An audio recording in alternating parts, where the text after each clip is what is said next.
Hey,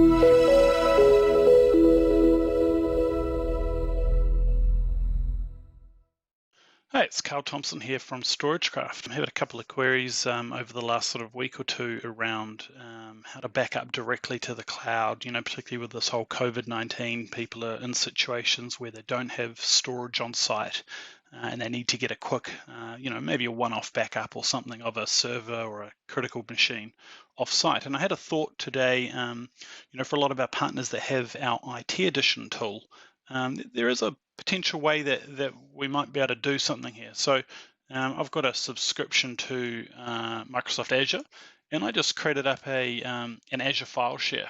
And basically I've just called this IT Edition, but what this is effectively is it's a network drive that I can map directly to. So when I click on connect here, there's actually a PowerShell command you can run, but in here has actually got the UNC path and the username and password. So I'm going to copy this, I'll chuck it into a notepad.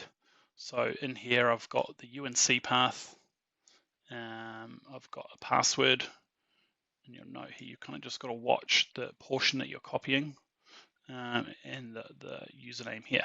So using those credentials, I'm going to go ahead here and jump into PC. I've actually mapped a network drive to it, but the IT Edition won't actually see that, so we're just going to put in that UNC path directly. But in the IT Edition, start Shadow Protect. It's actually launching up on my other monitor here, so I'm just going to pull it over. In Wizards, Backup Wizard, next. I'll just choose C drive here. It's a quite a large 400 gigs actually used here, so this is going to take a while. Obviously with IT Edition we can do full backup, can't do incrementals.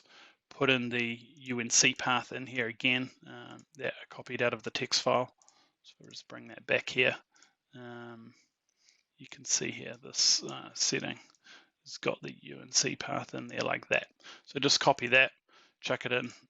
I've just done this before recording actually, so it hasn't popped up and asked me for the credentials, but basically you'll click specify other user, and then in there you'll put in the username as, in my example here it's Azure /STCAU, and then for the password, what I did is actually looked at the username here. It had kind of those two characters at the front there, so it was ignoring them, and then the same sort of reverse at the back.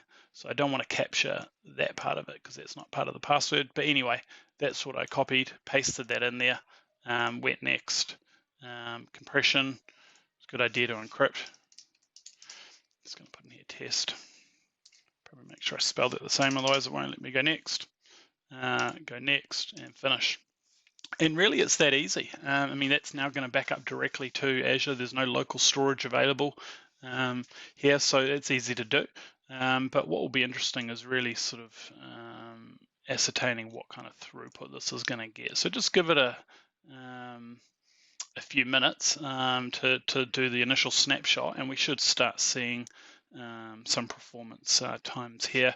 I think when I ran it before for a couple of minutes, it got up to about 7 megabytes a second. So it's not horrendously slow, but it is still going to take a while. So it does depend on your bandwidth, obviously, and how much data you're actually trying to back up. But if you're completely stuck and all you've got is remote access and you want to get a backup of something in case everything goes wrong, this might be an option for you.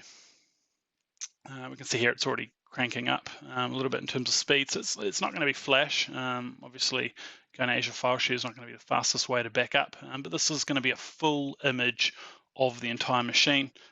We sell subscriptions, and you can buy. I think it's a 1 or 2 week. I think it's a 2-week option, or a 3-month, or a year. So there's various options around a subscription to our IT Edition tool. But yeah, feel free to give that a go if it's something that might help. Cheers.